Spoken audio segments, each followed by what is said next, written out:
Do we have time, or are we going live?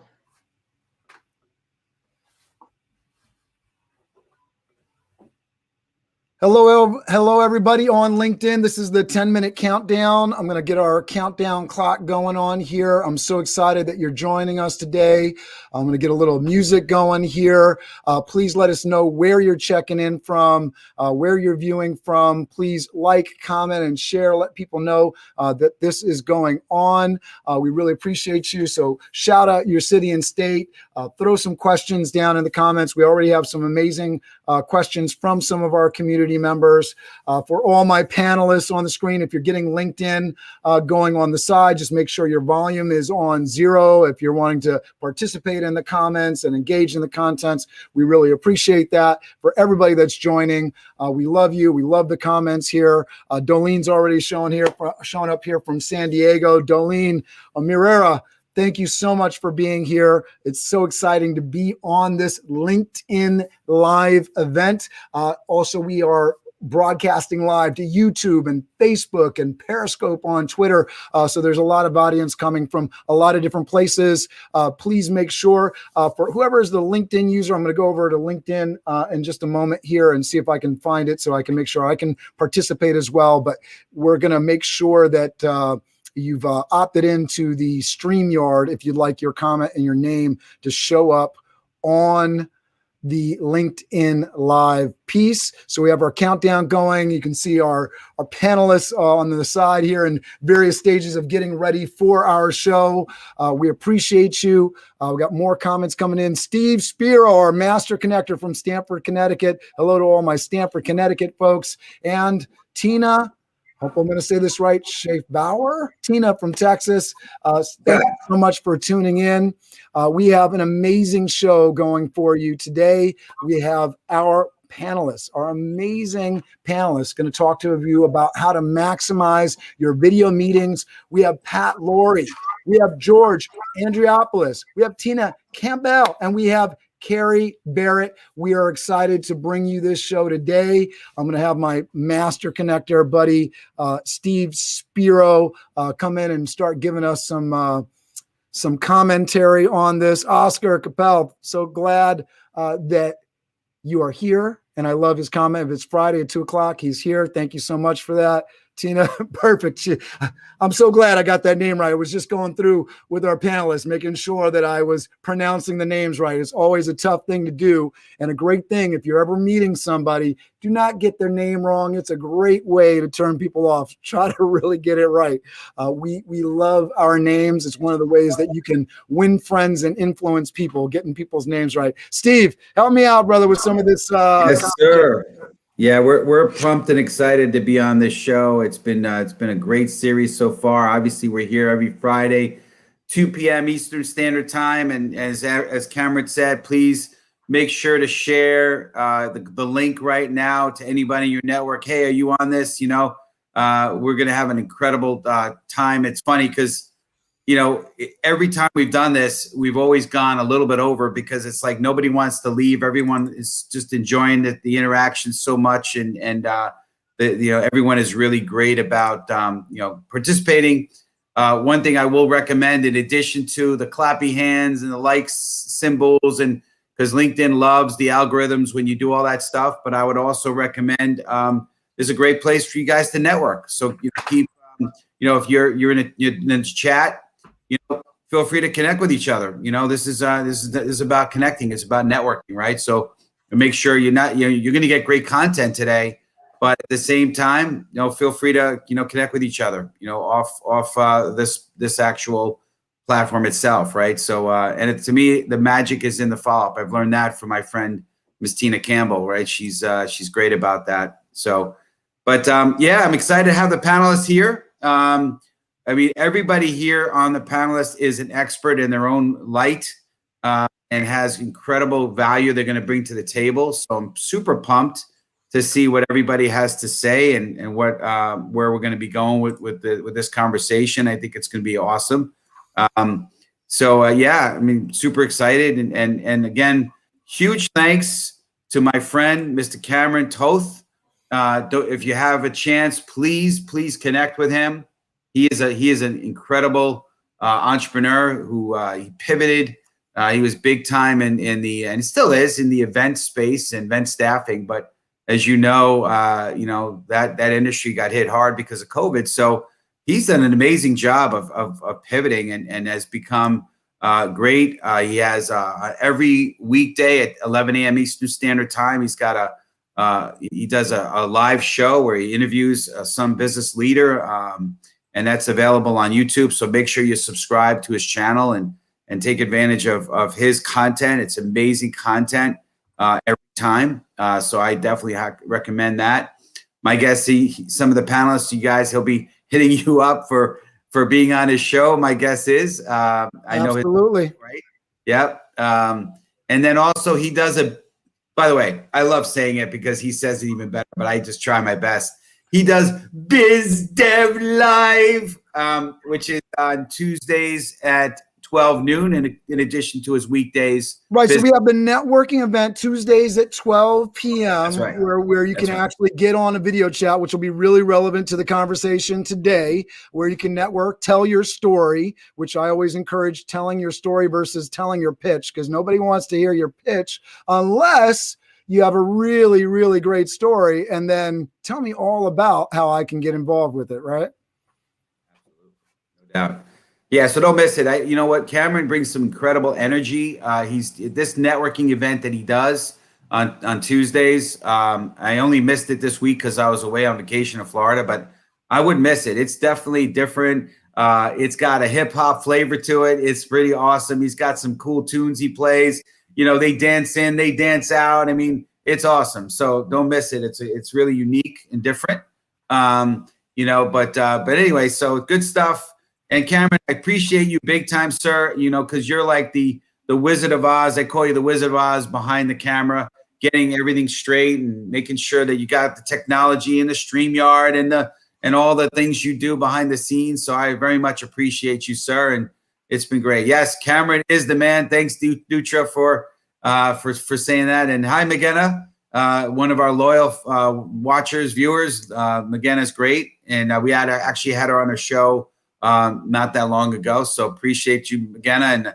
And yeah, anyone else who's on the show here, please comment, share, wants participation, get your questions ready. Be taking questions from you. And obviously, I know Cameron's prepared some questions for everybody as well.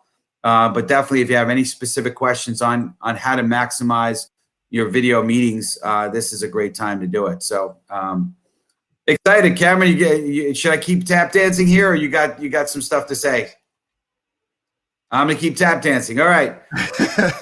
So listen, I just want to, because I'm gonna get into just making sure I'm ready to intro everybody the right way. We got less than 2 minutes to go before we're live and getting into our topic. So for everybody that is showing up on LinkedIn Live, get in your comments, get in your questions. Let us know where you're viewing from. We really want to hear that. We really want to know in detail, what are your challenges with showing up on video?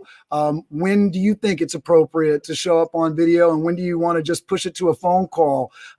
We want to know why you think video calls have been important to you or how they're driving you crazy. Make sure you drop that in the comments. Let us know where you're viewing from and be as specific as possible to your issue or challenge, because we have an expert panel that is ready to help you. Absolutely. Yes, sir. So yeah, it's been, so I, if anybody knows me, you probably know I do a Friday video. I just got my video done just in the nick of time. Fridays are an interesting day for me. It is between Master Networks at 8 a.m. Friday morning meeting to getting my video out to jump on this and then trying to just keep business down and get whatever I got to get done. It's Friday. It's interesting, but check out my video if you haven't. I did a really cool video, I think, on the importance of your appearance, and I'm sure we're going to touch on that a little bit today. How do you dress? How do you look? How is your hair? For some people, makeup, right? All that, right? Your background, your lighting, all that stuff's important. So check out my video if you haven't, but we're going to cover some of that, I'm sure, today. So we're getting close to that 10 seconds there, Cameron. Are you still on with us? We're ready. We're ready. We're ready to go. Here we go. It's that time. Fire up your Friday Fired Up Friday. with Steve Spiro, the Master Connector. I am Steve Spiro, the Master Connector. Over the next hour of this Master Connection series, we will take a deep dive into the different ways to connect and network effectively. See us and hear us right now. So LinkedIn, we are on here. We're getting ready. Hear from experts along with Steve Spiro, who went from being shy and introverted to the Master Connector. Thank you, ladies and gentlemen. This has been a Master Connections series.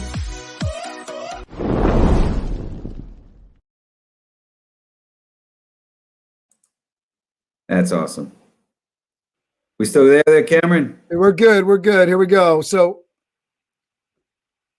make sure that you are liking, sharing, shouting out your city and state, where you're viewing from. Put in your questions, put in your comments. This is the Master Connection series with your Master Connector himself, Steve Spiro, myself, Cameron Toth. We have our expert panel today, Tina Campbell, Carrie Barrett, Pat, Lori, and George Andriopoulos today. That is what we are doing. We're all here. We're all present. I'm going to go through real quickly and just shout out some of our audience members. Robert Person in the house. Pat, Lori checking in on the comments. Thank you.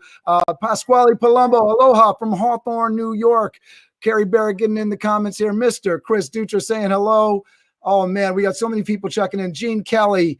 We got McGenna. And I'm saying her name right finally, I think. Mr. Chris Janewski, super fan, checking in from Yonkers, New York. Tina from Texas. Thank you so much. Mr. Steve Spiro checking in the comments as well from Stamford, Connecticut. And Dolene from San Diego. Thank you all so much for being on here. I'm going to go into this. Steve, give your spiel while I work out the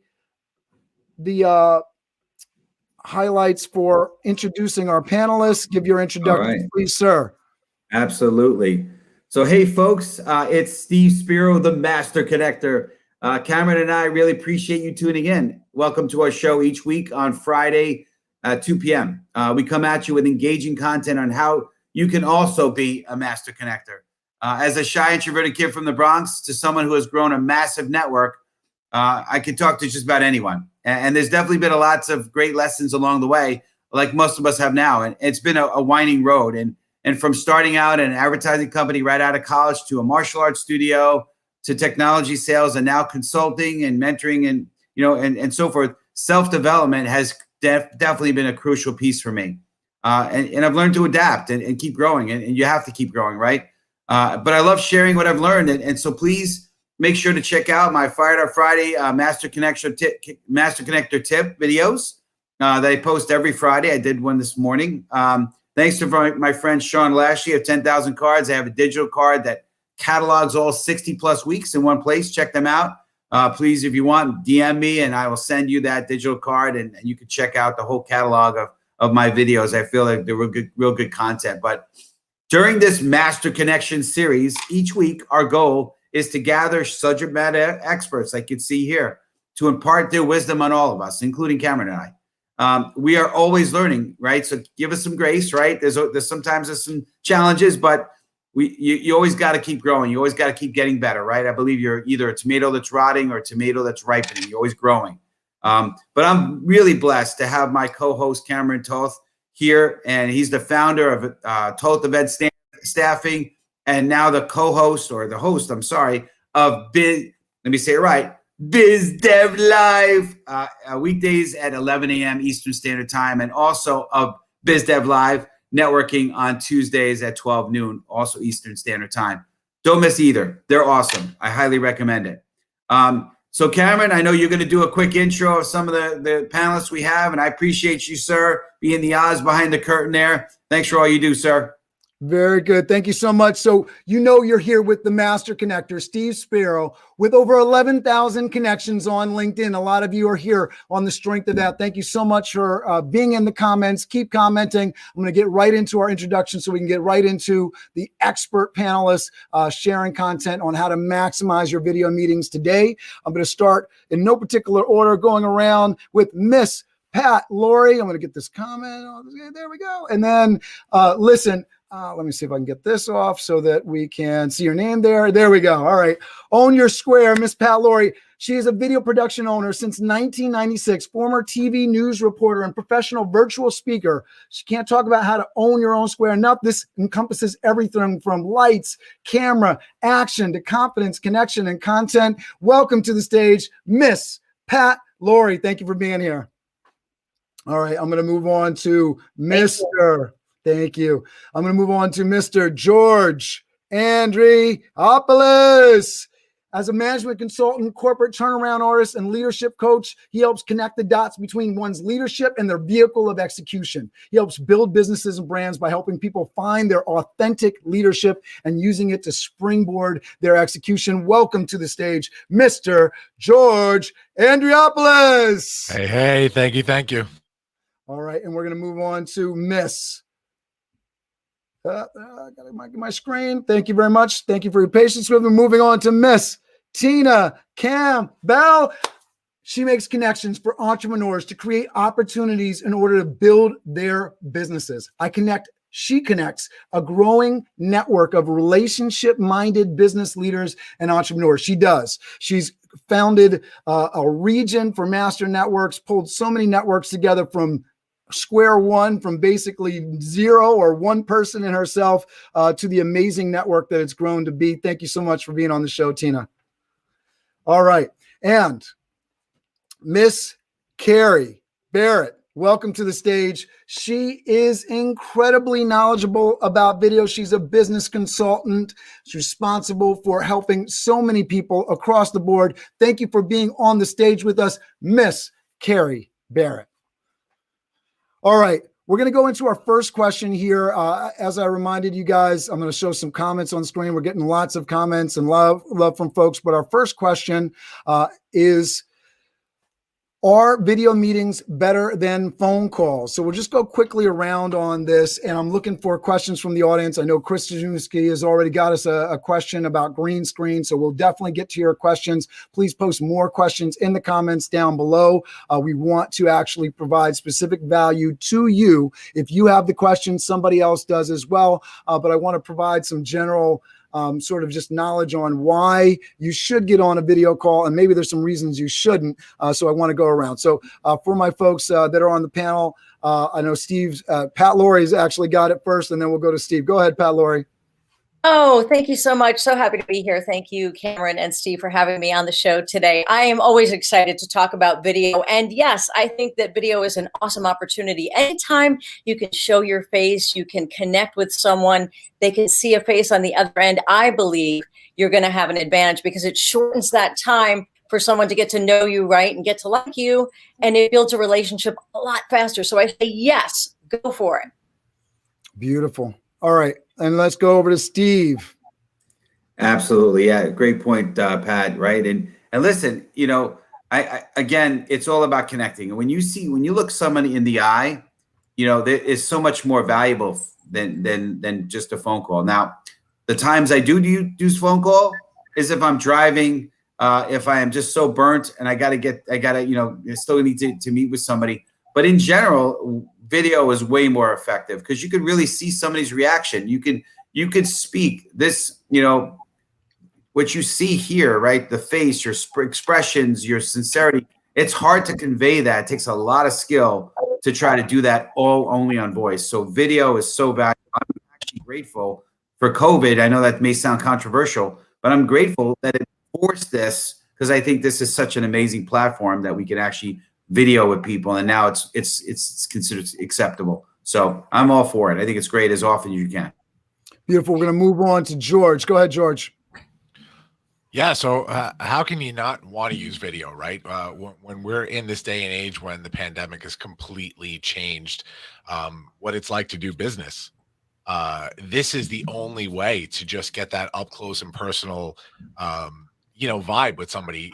Get that emotion out of a conversation, not just talking on the phone, not just typing over an email, but just a face-to-face chat. It's comfortable, and there's a sort of sense of comfort whether you're working in a home office or whatever the case is.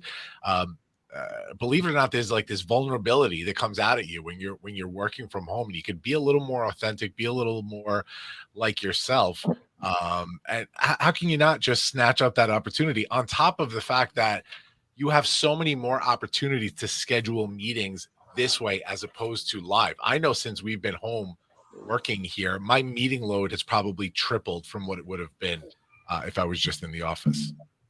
Yeah, I agree. I mean, so many of the people that I've met, I don't know that I would have met over the last year if I had to drive to every meeting, and it definitely is a barrier breaker in that sense. I want to address, before I go to our next speaker on the stage here, Braden Daniels' question: how do you balance looking professional while still showing your authenticity? So I know we're talking about video versus basically like any other form of video. Why a video call, right? So as we're answering this question, we're going to go to Carrie Barrett next. If we can also address Braden's question: how do you balance looking professional while still showing your authenticity? And I think we just kind of heard that from George, like, showing up from home allows you to be a little bit more of your true self.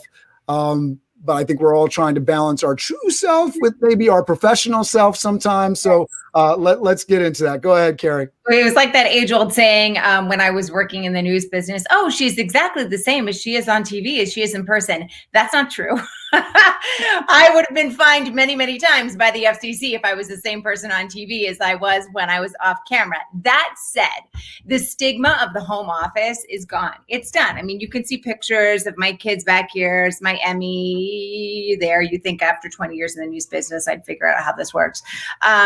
That stigma is gone. So you can show personal effects, but they have to be calibrated for your audience. There's some people who I work with who are extremely creative and borderline HR catastrophe, and I approach them in a very different way than I approach somebody who's in the finance industry or in the insurance industry. Part of the way that you can express yourself is by how you dress and the way that you show up and the energy that you give when you are talking to somebody. And that's a deeper question that we can take a deeper dive into. But I always like to wear like a brand color, or, I've had people stop me and make comments on my videos. I always stop and watch because you're wearing something bright and everybody else is wearing blue or black and you stand out. It's those little things that can sometimes make a very big difference. And I just want to backtrack super quickly about the video versus phone call question. I agree. Video is, and that's what I do. I'm a video coach and I spent years in the media. However, I do have clients who are wildly uncomfortable on video, and that's why they're calling me. And so for those clients, I may schedule at first a few phone calls because we're able to have a better connection without the anxiety of being on camera first. So I see it both ways. I love that. I think that's incredibly important. And knowing that video is not everybody's favorite format, But it should be. Well, I think the key to like marketing success and making the world sort of open to everybody, because you got folks that are different levels of ability, right? There's different things that are going on in people's lives, different ways that they handle stuff. You got deaf, you got mute, right? Different ways that people interact with the world, regardless of whether they have some sort of physical challenge, right? Is the idea that there's a lot of different ways that you can show up. Right now we have this Clubhouse app, which is just all audio. So, and people are going to, do tremendous on that art form. So like, when is that video appropriate? I want to move this over to Steve. Go ahead, Steve. Yeah. So, Carrie, you covered a lot of great points, some of which I was going to mention, right? But I think one thing that you want to look at is who's your audience, right? Who are you speaking to, right? When Braden asked about professionalism, if a guy that you're speaking to is I don't know, he's a hip hop artist and he dresses in FUBU wear or whatever. I mean, you probably don't want to be in a suit and a tie because it's probably way over the top. So one of the things I mentioned in my video today was, should address a little bit above the person that you are, but not too far above, right? But I think authenticity is not really in the dress. I think, yes, it could be in some of the background behind you potentially, but I think authenticity is in your spirit. It's in your heart. It comes through in your eyes. It's not, the other things, right? So So I try whenever possible to let my heart speak. And that's where you can truly be authentic. And the other stuff is important. I think the other stuff can be distractions, right? So the least you can do to be distracting, and I don't know, as I'm speaking about, I'm looking at my background and maybe that is considered distracting. I don't know. But the point is let your heart speak. That will show your authenticity. Speak truth, be transparent, and then just make sure your background is appropriate and your dress is appropriate and you don't look like, your hair shouldn't be disheveled. Because I heard this said once, right? When back in the day when I was doing live speaking events, a good friend of mine, mentor said, he said, if you walk out on stage and there's a big spot on your tie, a big ugly mustard spot, the only thing people are thinking about is the big ugly mustard spot on your tie, right? So he said, what you need to do then is if that's the case, if you do come out of the shower, you just didn't fix your hair, then you got to talk about it. You got to start with saying, I know my hair is a mess. I apologize. And because otherwise that's all they're thinking about, right?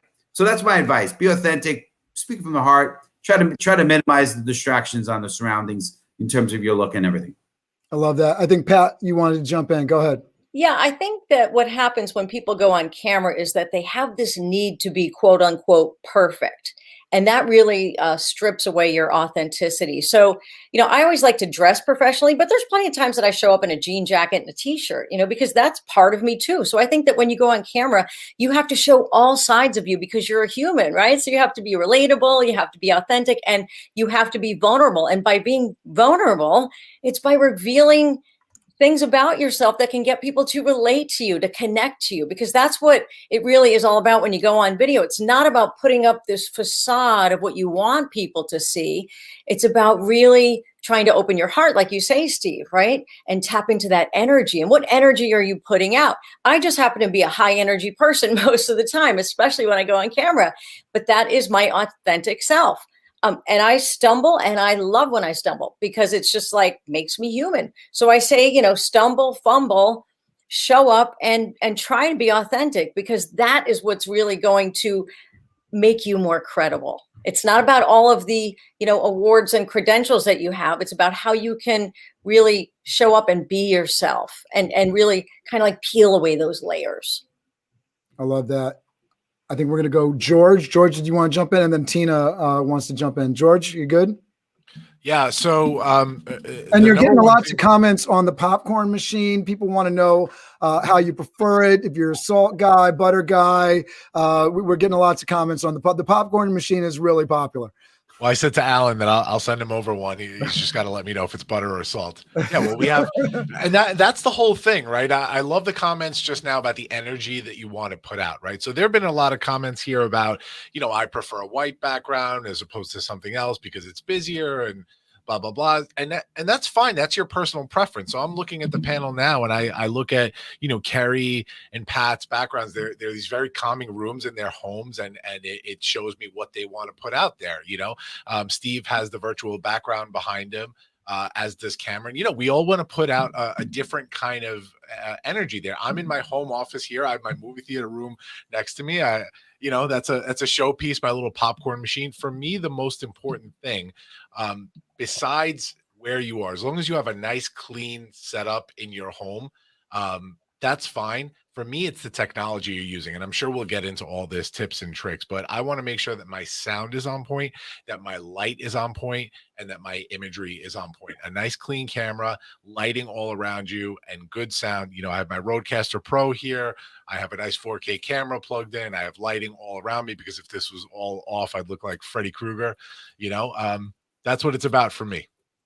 I love that. And we're going to go over to Tina. Go ahead, Tina. And I just have a comment before Tina chimes in from another Master Networks member. A.B. Gabor says, don't be sitting in the dark. People still are not getting it. You're so correct regarding connection. The camera is your friend. Look at the camera. All right. Very good. Go ahead, Tina. Oh, you're on mute. I got you. You're good. So I said, hey, everybody, I'm a little bit busy right now. But one of the things that I have to tell you with this launched the Thrivalist.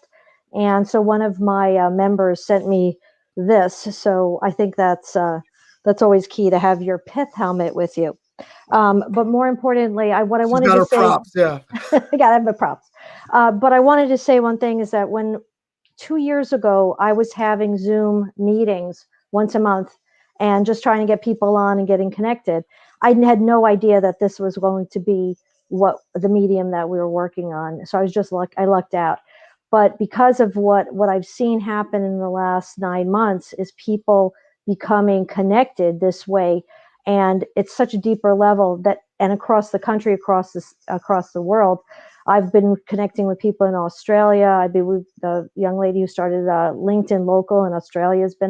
We've been talking, people in Wales, Canada, Berlin. I mean, I just look at that and that would never have happened before. And to be solely comfortable. And I think that our world is just, even though we're in this box, we're actually, if you look at it, think of it as expanding your world.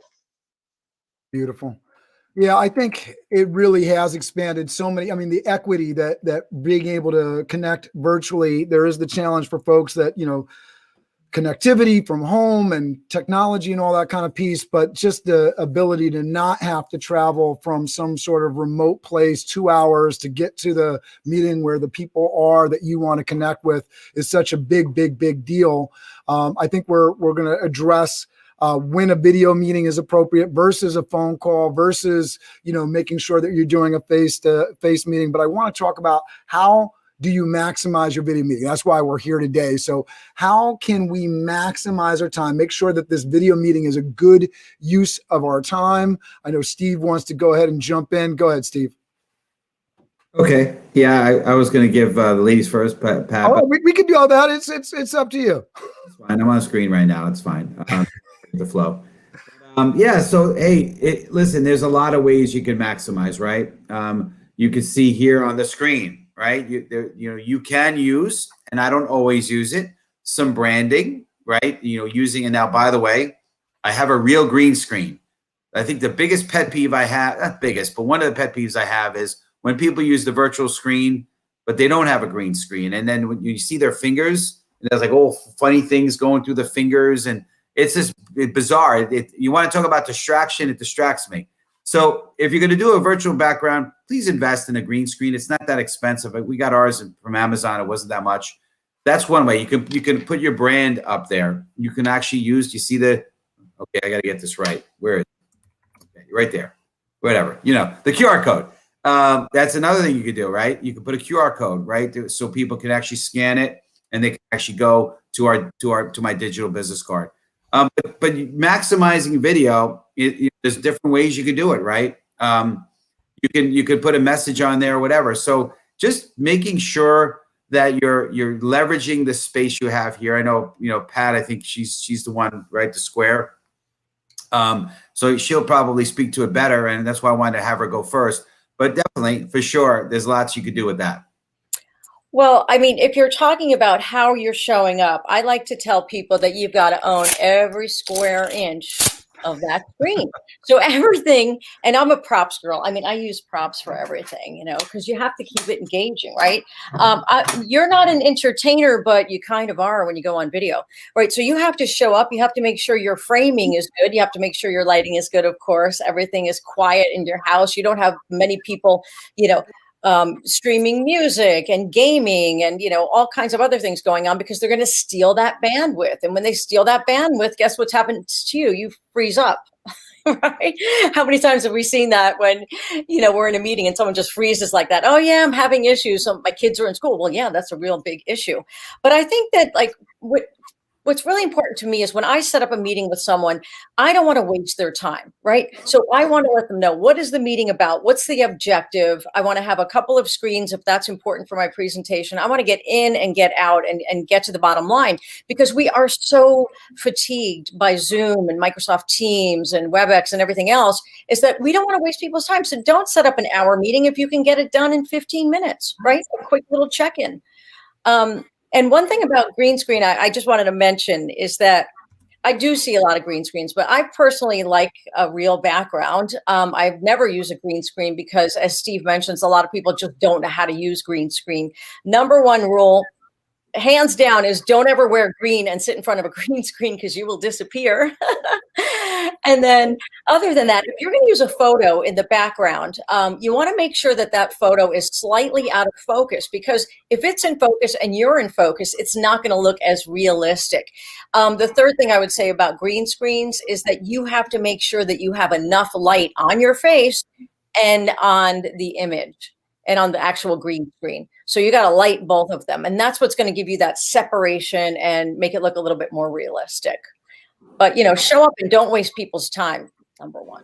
I love that. And I want to, we'll go to Tina and then we'll go to Carrie. But I just wanted to kind of talk, because Christian Newski had posted a question on how do you set up your green screen. So, you know, you can use the digital screen. That's what Steve was talking about, where if I wave my hand in front of the green screen, you see sort of green. And why you're not seeing that with me is because I actually have an actual green screen back here, and it is lit just the way that Pat was talking about. I have a light down here, which if I put my hand here, you can sort of see the light hitting that. I have light over here. You can sort of see how that's lighting, and I got a light over here. So you got 3-point lighting. It's a little bit complicated to set up. There's tons of YouTube videos on how to do it, and it isn't as complicated as it sounds. And you can certainly give me a call. You can give Steve a call. You can give Pat a call, send him a message. You got a lot of people that will help you through it. It's not that complicated, and there's lots of resources out there.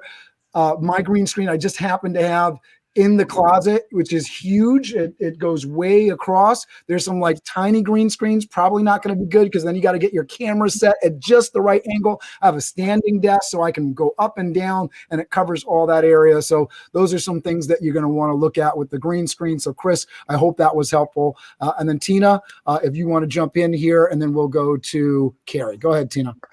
So obviously, as far as the technical points, you know, Pat and Carrie have so much of that background in their experience. But I look at it that when I'm doing a video meeting, I find more important is the agenda. As you said, it's so important to have an agenda, 30 minutes if you want to extend it, but kind of set the expectation up front. And I think that's really important to get maximum use of it. Yeah, absolutely. And I know that with Tina, she was using Zoom before we were in the pandemic, so she was thinking ahead. And I love Austin Stewart's comment here. I just wanted to highlight it. Coming in from Ecuador, I feel like a lot of what we learn in terms of time can be transferred to in-person meetings once we go back to those. I think we all know what it is like to be in meetings that just drag. And I think that's really key here is that, yes, video meetings are different. There's this technology component of it, but the idea of not wasting somebody else's time and showing up and being present and being engaging both in person and in video is really, really important. So I love that comment. Go ahead, Carrie. So have we all seen this? Hi, forehead. Wait, there you are. Oh, hi. How are you doing? It's like, did you even look at the monitor? Here's the thing. Nobody cares about any of this. This is dead space. Yet time and time again, you see people who are not framed correctly, that the angle of the camera, the level of the camera is all wrong. So the camera should be either at eye level or slightly above. I actually put mine on a stand, because if I were to raise my chair or drop my chair, if I were to have my laptop on my desk, my background would then look a little wonky and a little bit out of perspective, or out of composition, I guess is maybe the proper word to use. So make sure that you're looking where you should be, and that camera is where it should be. You guys talked a little bit about virtual backgrounds, and I talk about this. One of the questions I get, hands down, I get at every webinar I do on how to present yourself on camera. And I always liken having a virtual background to having an actual green screen to what you see when you're doing a Zoom call with somebody that's sitting in outer space versus how a weather person looks in front of a map as they're gesturing to the highs and lows or when the storm's coming in. That image is crisp. And the reason it's crisp is because they're standing in front of a physical green screen. I am not. I'm wearing green. Thank you, Pat. Yes, otherwise I'd be invisible. But having that background behind you, that actual green screen, plays a huge role in how crisp that image is. The other thing that you guys mentioned that's so crucially important is lighting. Your lighting has got to be spot on if you want that green screen to shine. I never use a green screen unless I'm creating videos for clients. Sometimes I will be the face of their brand and they'll want a logo behind them. And in that case, I'll put a green screen behind me and I'll stand in front of it and I will deliver the message that way. But generally speaking, there's a lot of problems. One of the most consistent outside of lighting is it's too busy. I have had clients who are sitting in front of text that is A, too small to read, and B, they're sitting in front of it. So what is the purpose of having it?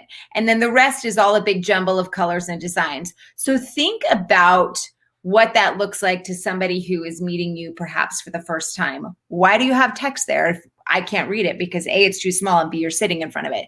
The thing that is important to keep in mind is that people will assume, rightly or wrongly, that if you don't know what you're doing on camera or you're not paying attention to those details, you don't know what you're doing in your business and you're not paying attention to the details there. The other important thing about lighting outside of the green screen is that the thing that's lacking, and Pat, you mentioned this, is context, right? Outside of this little box, there's no, you can't see. I mean, my 3-year-old could be on the floor with his pants down. There's actually a good chance that may be happening as we speak. You don't have any idea that that's going on.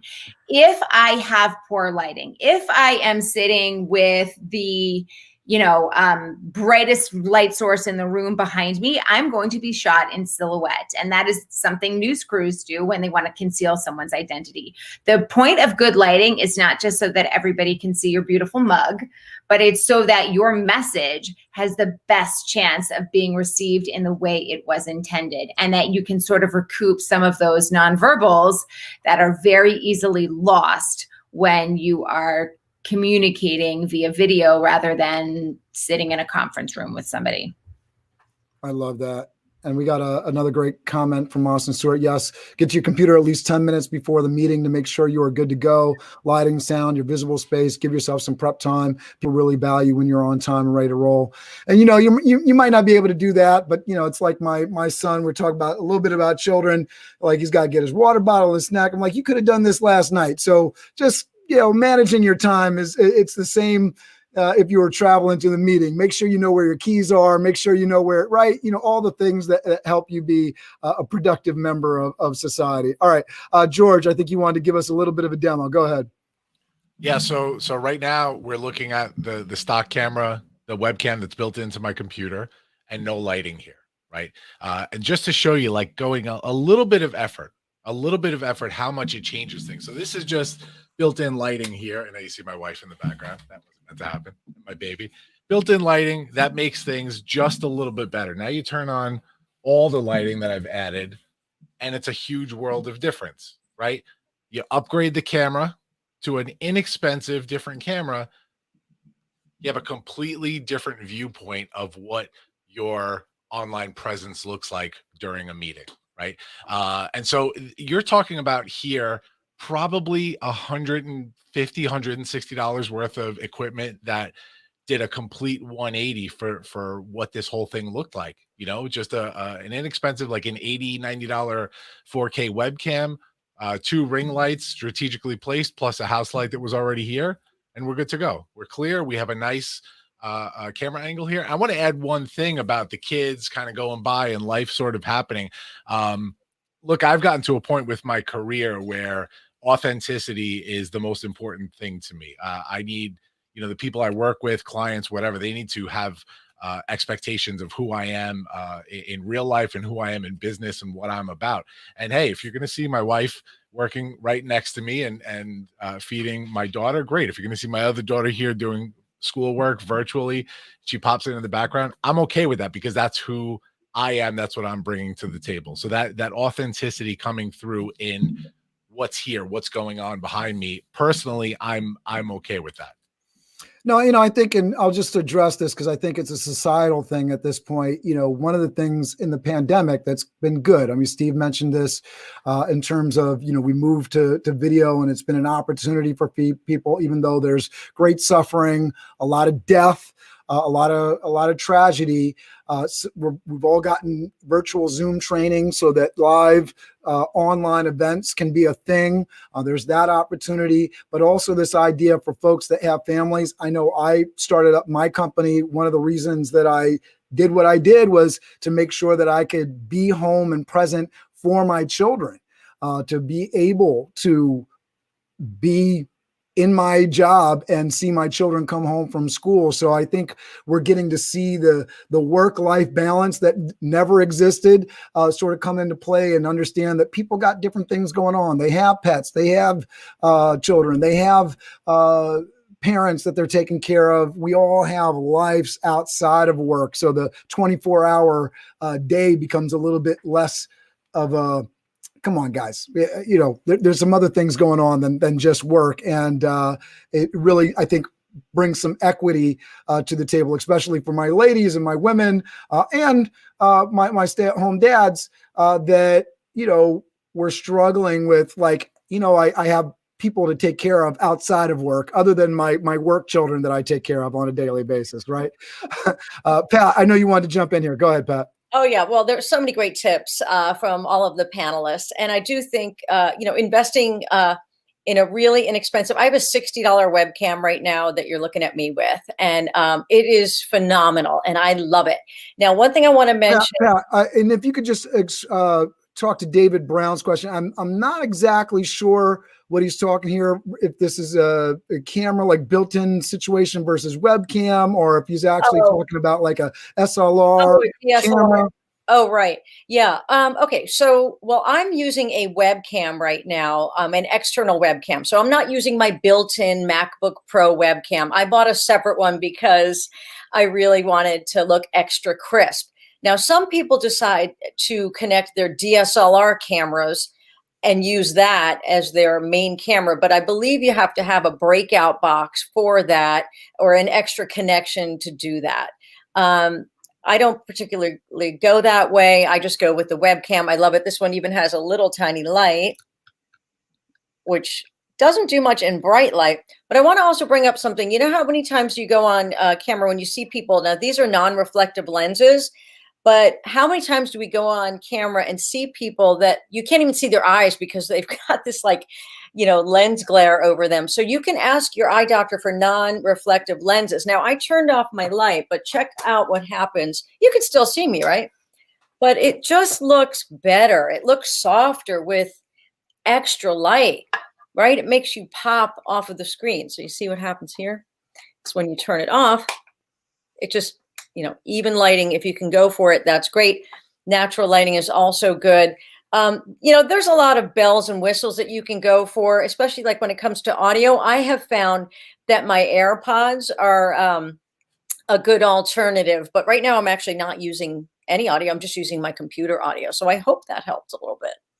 Yeah, I think it does. And I know Steve wanted to jump in here, but George said he could help with David's question. And David actually clarified. He was talking about digital camera versus webcam. And I'm not exactly sure on the digital camera, so maybe George or somebody else can jump here. And we also we've been getting some really great questions, and maybe we can address multiples of these. Should we avoid certain colors or patterns on videos? I would say definitely stay away from the stripe patterns, right? George, do you want to jump in real quick, and then we can move over to just Steve? Quick answer to that. The digital camera versus a webcam. So and I found this out through when I was building my studio in my office. I have a podcasting studio that doubles as a video studio, you know, depending on which wall you're looking at. And so in order to fill up that studio with the right equipment on a budget, I did a lot of research, and I found that there's two things here. So I have a setup right now that has 3 cameras here. Normally in my office studio, we have a 4-camera setup. So you have the webcam that's built into your computer or your laptop. And then you have webcams that you can buy. So right now you're looking at me on a Logitech webcam. I forget what the model number is, and it's great, you know, low cost, does a great job. I needed to go a little bit higher in quality for my studio in the office. And so I wanted to get some 4K stuff. And I was finding that the better cameras were, regular 4K video cameras that you actually hold. What I found was if you find something that has a PC cam function, that's what you want to look for. And these are so low cost on Amazon. The third one I have right now, which isn't turned on, it's a 4K no name camera that I bought on Amazon for like 115 bucks. They have a PC cam function. So when you plug them into your computer, they're either mass storage or PC cam. And when you use the PC cam function, it doubles as a webcam.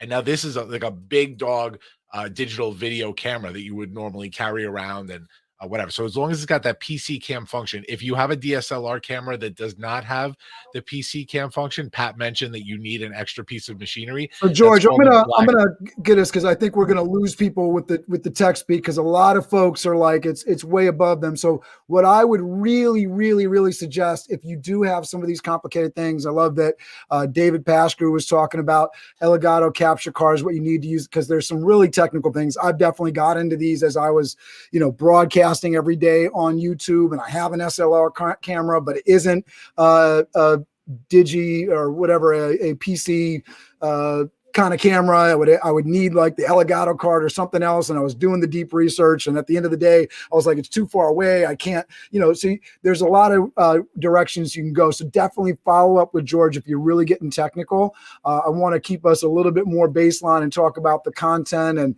how to really maximize video meetings from a less technical standpoint, because I feel like we're going to lose people. I really appreciate the technical knowledge. I think you definitely displayed why you're the person to go to if somebody's got those kind of questions. I know Steve wanted to jump in here. Go ahead, Steve.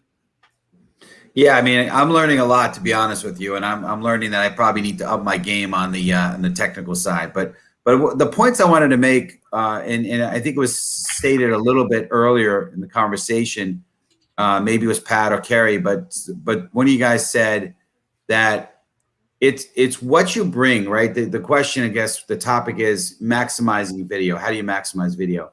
And really, number one, you got to understand, somebody said it, that it's like you're on stage, right? So you want to make sure your energy is there, right?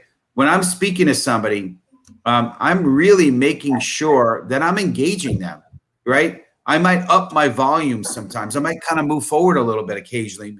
You got to keep them interested. Remember, we live in this, it's probably now going to be called a TikTok world, where everything is, 59 seconds or less. That's the attention span we have of people. So we got to keep people moving. So, it's expressions, it's things that are maybe in our content, that maybe a little humor, or maybe a little bit of some interesting story.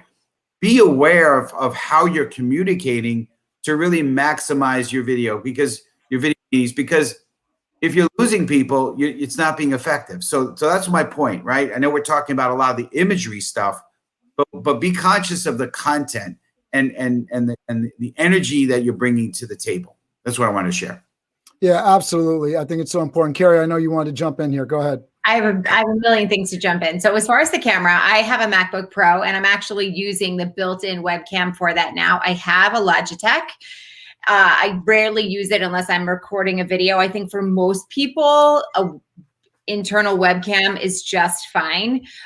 When I may use the DSLR is, for example, when I'm recording a digital course. However, tricky, I went to purchase a DSLR camera specifically for this content, and I found that every time I sat down in front of it, if I moved, and I tend to be one of those movers, like the autofocus would go in and out, and it was wildly distracting. And it was not cheap, by the way. It was like $1,500 bucks. So if you are at all unsure about what sort of tech you need, and you are, you're not like recording videos that are going to be for, mass distribution, probably your internal webcam or simple Logitech is the easiest way to go. The other thing I wanted to address is, see, Stephanie? Yes, exactly. It's easy to use. I don't have to do anything. I know exactly where the setup should be. The other thing that I wanted to address was clothing. And I'll tell you what, and Pat knows this from her years on camera as well. Like unless you are very familiar with what looks good on you and the lighting situation that you're dealing with, small patterns and stripes are generally a no-no. You should stick with the solids. Not only does it help you pop from your background, right? Especially if you have a neutral background, but it also is a great way to make sure that aside from getting people to notice what you're saying, it's a great way to make sure that you highlight your brand. Let's say you wear a brand color. The two colors that I always avoid wearing, unless you are wildly familiar with your background and your lighting, are black and white. They will both make a bad lighting situation even worse. Pat is right on the money when you see her she's wearing that beautiful sapphire blue. Emerald colors are great. I realize that not all men may be able to pull off a fuchsia or an emerald, but nevertheless, there are options for you as well. And you should consider them because that is what appeals to the eye. People are drawn to what looks different and what stands out. The other thing that I'm going to go through a couple of things that I saw pop up in the questions. The other thing, as far as the ring lights go with the reflection in the glasses, 100%, Pat is spot on.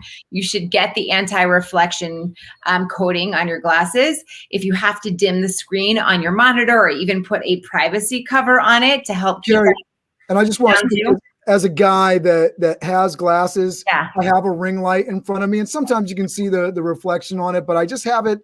You play with your setup. You can use these things and I don't think I have the anti-reflective thing. I got to ask for that next time, but there's different ways to make it work, right? It's geometry, right? Yeah. It's geometry, right? So I have my ring lights up and to either side and sort of tilted down. I don't have them in front of me because I will get that direct glare in my lenses. The other lighting thing you can do, but we're veering into complicated territory, is doing a bounce board, which is the light is facing away from you and then is reflected back onto you. It's very soft and diffuse and you won't get that reflection generally, but that's probably a little more complicated than most people are interested in diving into if they're just doing video calls. The other thing, very quickly, and Steve, you mentioned this, and it is so key, it's the energy level that you bring. The camera eats energy for lunch. I mean, it really, really does. You think you are selling whatever it is that you're saying, or you're super energetic and everything else, but holy cow, man, if you record yourself and go back and watch it, most times you'll find like you look sedated. The energy that you think you're delivering with doesn't necessarily match the energy that you are delivering with. And that's because of what the camera does. Camera's a cruel mistress. She or he does all kinds of terrible things to angles. Like I'm breaking out right now and I might as well have a neon sign around it that tells everybody like, look, Carrie has a pimple. And nobody's noticing. And I think that's a really important point because we're very judgy of ourselves, right? We're very judgy. So nobody noticed it. And if you don't point it out, nobody's going to care. Can you see it now? Oh boy. No. I know Tina wanted to jump in to talk about content and sort of some of the questions asked. And I want everybody to listen up because we're on LinkedIn Live. It's about creating connections. And if you're doing networking on Zoom, Tina is really the master at this. And I think, some of the comments that you got, being a little bit more excited on camera. If you're just your normal meeting self, it's not enough. There's a lot of different feedback coming into your eyeballs in an in-person meeting with lots of different people in the room. So your individual piece of it isn't a big deal as we're staring at the screen and there's 5, 10, 20 people on the screen and your energy is in your resting Zoom face. People are noticing, right? So I love that comment from Carrie about bring that energy. People are going to see it. People are going to notice it. Are you smiling? What does that resting Zoom face look like? Go ahead, Tina.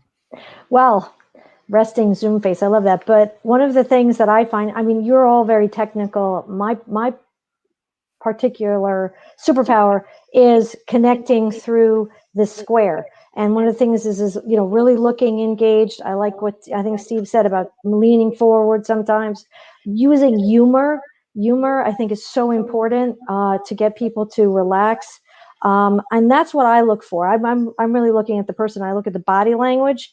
And I also have questions that I have kind of in my back pocket to say, to get people to loosen up and get comfortable. And I think that's really key. You know, a lot of technical that you guys have been talking about. I remembered my ring light after you started talking. I put it on. But more importantly, I look at the person. I look at the body language, and that's most important to me. I love it. All right, and we're going to go over to Pat. Go ahead, Pat. Oh, excellent. I'm so glad that you mentioned the body language, because that is something normally, if you watched any of my videos that I do on Facebook or LinkedIn Live, you could turn off the volume and basically understand everything I'm talking about, because I am the type of person that perhaps overuses my hand gestures and my body language, but it is so important in conveying energy. And I think Carrie touched upon, you know, there's sort of a dead zone that happens between here and your computer. It's only like what? 12 inches or so. But what happens is your energy falls off a cliff. So you need to kind of amp up your energy if you're going to keep people engaged when you're doing a video presentation. But another thing that I really want to bring up, which is super important, is, you know, the importance of storytelling and the importance of, you know, skipping all those PowerPoint screens and getting into the story, getting into the why, getting into, you know, why your presentation is important, why people should listen to you, what your why is. And I think when you're having, when you're doing, for example, an interview, maybe you're interviewing people on camera for a job or something, setting up your background in such a way that could spark conversation is really helpful. So, oh, there's a picture of your dog back there. Oh, and you start talking about dogs or whatever. So put things in your background. Like, I like to take everything out of my background and then put things back in that matter, right? Awards, things that work with my branding. So those are just another few quick tips. But the body language, absolutely. I think people go on camera and they're like, okay, here I am, I'm on camera. And if you were, you know, you wouldn't see a friend, meet them on a street and just stand there like this, right? You would use your body. And that also reminds me of a super, super important tip, which is when you speak on camera. A lot of people feel like they have to put on this Harvard educated, you know, speak when they go on camera. Would you talk to a friend that way? What, you know, so be aware of your language and the language that you choose to use, because it will either draw people in or it'll push people away. I wanted just while you were talking, because I think that's great advice. We had a great question from Braden. When you are producing content videos for social, are title graphics and logos a good thing, or should we try to keep from overproducing on the screen? I'm sure there's a couple of different opinions, so I'd love to get somebody with a pro and a con here. Who wants to do, not everybody at once, everybody. It's trending, you know, so social clips, you know, with the fancy graphics. And I mean, there's so many apps right now that basically, you know, a couple of years ago, I would have had to pay thousands of dollars to hire my editor to do these, you know, incredible videos for 20 seconds. But now you can download an app for $10 a month and it can look pretty awesome. People really do like seeing that. I mean, I think mix it up. Graphics are great, you know, flashy graphics, and then come on and show yourself on camera. And, you know, when you show up, have a message, right? Why are you showing up? You know, have a message that advances your mission. I love that. Does anybody have a con versus, like, you know, having all the different things going on the screen? Obviously, Yeah, here I we do. got a lot of stuff going on the screen here today. This might be a little bit of an example of overproduction, but we're engaging with the audience. I'll defend myself there. Go ahead. Yeah, but on the video Cameron, on the video, when you're doing videos, right? I think it depends, right? I think it depends on your message. It depends on your audience. It depends on what you're accomplishing, right? You and I know Denise Panzer, right? And she has this sort of, like, I'll call it the fireside chat kind of approach, right? That wouldn't work if it was overproduced, right? I was thinking of her as well, and she's been a guest on this show, and she's a great example of that. I was thinking the same thing. Go ahead, Steve. Yeah, no, exactly that. So I think it depends on the message that you're trying to portray. I think I agree with Pat.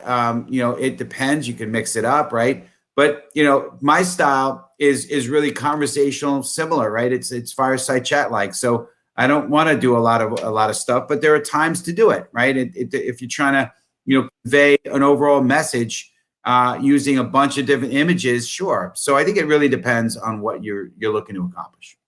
Love that. Go ahead, Carrie. Yeah, so it's interesting. I 100% agree, especially now with the state that we're all in.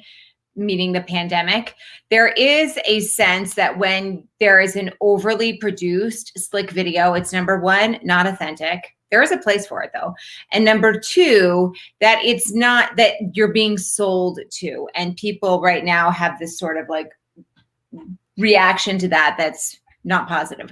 So when I'm doing, for example, a giveaway, if I'm creating a video about a giveaway that I might be doing, or if I am creating content that relates to a new product or service, I may have an animation that, you know, or a logo that swoops in with animation and then leaves.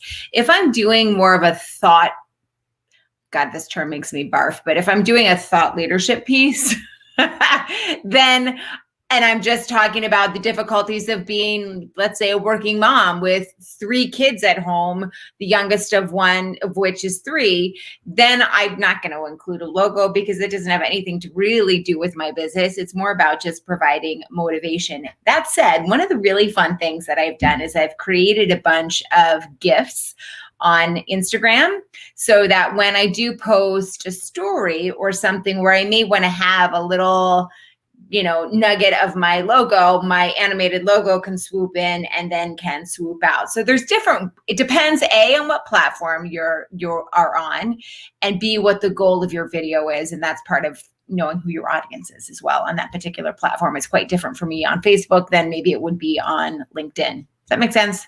Absolutely. Yeah. Yeah, I think the audience thing is a big deal. I love David's comment here. I think for social, it's important to have subtitles because the sound doesn't automatically load unless the viewer enables it. I know it's something that I've been trying to dig into. We were talking about technical before with George and how you can do these deep dives and things. And so that's one place where I got to dive a little bit deeper and figure out which app I want to use. There's lots of different tools out there. Maybe you guys can throw some things into the comments. I don't want to go too deep, and we got just a few minutes to the top of the hour here, but I think that kind of stuff is really helpful for folks that are trying to put out that kind of content because it does make the content more accessible. Steve, did you want to jump in? Yeah, I did. So I know Braden's on the show with us here, and he and I connected recently. We had a really good Zoom face-to-face, and Braden Daniels, there he is. So you know what he did? And he sent a video. It was like, I don't know, 15-second video.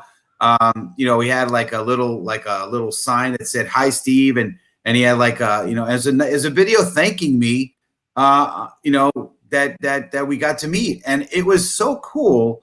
Actually, he's going to be on a show in a few weeks. But I was so impressed with that. I was impressed with our conversation, but it was a difference maker. And so if there's anyone on the call that is unemployed or looking for work, another great way to use video to maximize video, I know this is about maximize video meetings, but is send a message with a video, right? Everyone is doing the Indeed or Monster or whatever, but you know, or sending resumes, but why not send a video, a personalized message to somebody? How effective is that? And this video he sent, I wish I could pull it up. Probably don't have the time to, but it was pretty amazing. So that's my thought. Use video because you can communicate really well with it in a cool way.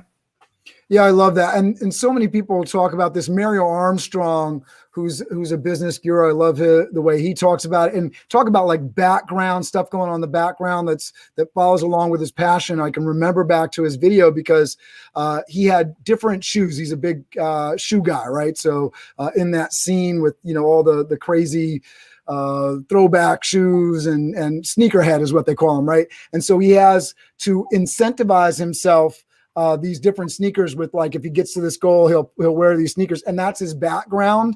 And I just think about, you know, storytelling, what we're kind of talking about here, and what he talks about in that video, which I remember the background of his video when he was talking about it, was he sends videos to people, edits a little bit for the person that he sends. So if he wants to do something with Oprah, he sends this video off to Oprah. It's going to be a little bit different than the rest of the pack that are just simply sending an email or a letter or something else. It's a little bit more personal. It's something that really can grab somebody really quickly. And I know in the comments on the back end here, we had Pat Lori say that BombBomb and Bajoro, I think, are two different applications that you can use to create those videos and send those through email. We're really close to the top of the hour. And I want to respect everybody's time.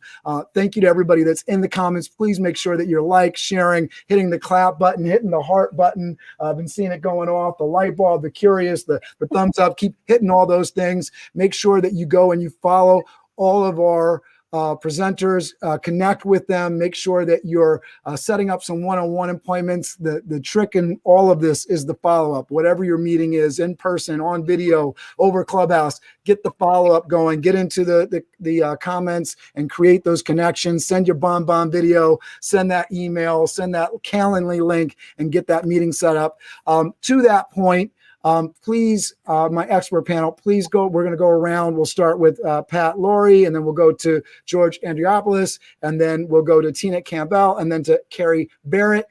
Please let people know where they can find you. But before you do that, your closing kind of remarks on how to maximize their videos, and then we'll wrap up with the Master Connector, Steve Spiro. Go ahead, Pat Lori. Oh, thank you so much. Well, I think if you want to maximize your videos, first of all, be confident on camera, because there's nothing worse than showing up without confidence, because that is going to come through. And people will see that. And people can always spot when you're feeling insecure, and that's never a good way to be on camera. So if you need to get better at camera, practice, because that is the way that you get better. So practice, and then, send those videos to a friend if you're not comfortable just putting them out there on social media, and get their reaction. Does it sound like me? Does it look like me? Does it seem like myself? That's going to help you grow. You can always reach me at patlori.com or ownyoursquare.com. And I do have an online course if you're interested in learning more. And I thank you so much for this opportunity today. But own your square. That's right. All right, Mr. George Andriopoulos, you're up.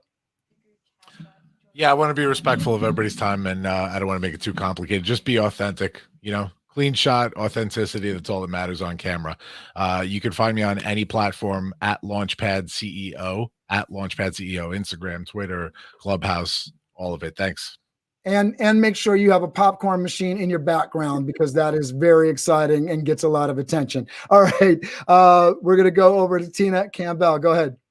George stole my thunder. It was about being authentic. It's the most important thing.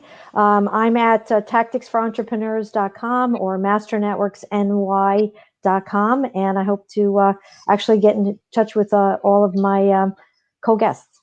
And Tina Campbell is a professional networker. You want to get connected to the right people. You make sure you get in touch with Tina Campbell. Miss Carrie Barrett, please. Thank you so much for having me. This was a great audience. I would say the same thing with authenticity, but hands down, the takeaway, if you're confused or concerned or not comfortable on camera, look at the lens. It's the easiest way to create a connection and rapport outside of a smile with your audience on the other side. And if you need to, pretend that camera is someone that you already like, know, and trust, and talk to that person directly, no matter how big your audience is. Whether you're speaking to a webinar of 1,000 or you're speaking one-on-one, it's always an audience of one. So remember that. It'll help you make a more authentic connection. I'd love to talk to anybody who has been watching this show. Thank you for having me on, by the way. You can find me on all of the platforms. I too have a digital course that's dropping at the end of the month. It's how to turbocharge your DIY marketing video for small business owners. And if you would like to find out when it's released, I would be happy to let you know. Thank you. Thank you very much, Carrie. So I just want to say thank you so much for tuning in today. Thank you so much for being so active in the comments. I also want to thank everybody that subscribed to the BizDev Live Cameron Toth on YouTube channel. I just hit 250 subscribers, and I'm very, very excited about that. So glad that 250 gave a sugar honey iced tea, right? Thank you very much for that. Thanks for tuning in today with the Master Connection series. I'm so happy to be a part of this with Steve Spiro, the Master Connector. And without further ado, Steve, please close us out. 2020's theme song, right? You're on mute. Yeah, man. Absolutely. So, hey, listen, this was a great topic, great audience, great panelists. This was phenomenal. And, I mean, everything was said already. Just apply what you heard, right? Don't get overwhelmed. Just take a few pieces. Don't try to take every piece of this. If you're on camera a lot, sure, you need to take a lot of this serious, if not all of it. But if you're just trying to do some basic Zoom videos and just connect with people, just take a few of the pieces, right? Good lighting, make sure that you're clean cut, that kind of stuff, right? But I want to say this, listen, we are in an incredible time right now. This is an unprecedented time. And this platform, the way we are able to communicate through Zoom is amazing. Don't take it for granted. Be open to communicating and connecting with people. Get out there. Don't get so hung up on this stuff, right? Again, there's analysis of paralysis, right? Don't say, oh, I can't do any videos because I don't have this stuff right. Just do it. Just do it. It'll get better as you go. Keep everything was talked about in mind. But I say this all the time. I'm appreciative of everybody that's on the show with us. Cameron, you're the best. I appreciate you being the Wizard of Oz behind the screen. I appreciate it. And now it's our turn to go be the light. We are the light to this world, and we need to spread the light and the joy and the happiness and allow people to connect. And I appreciate everybody. Have a great day. And as my good friend says, go crush it. 1, 2, 3. Crush it. Thank you so much. This has been the Master Connection series. We will see you next week at 2 p.m. Fire up your Friday Fired Up Friday with Steve Spiro, the Master Connector. I am Steve Spiro, the Master Connector. Over the next hour of this Master Connection series, we will take a deep dive into the different ways to connect and network effectively. See us and hear us right now. So LinkedIn, we are on here. We're getting ready. Hear from experts along with Steve Spiro, who went from being shy and introverted to the Master Connector. Thank you, ladies and gentlemen. This has been a Master Connections series. Change it.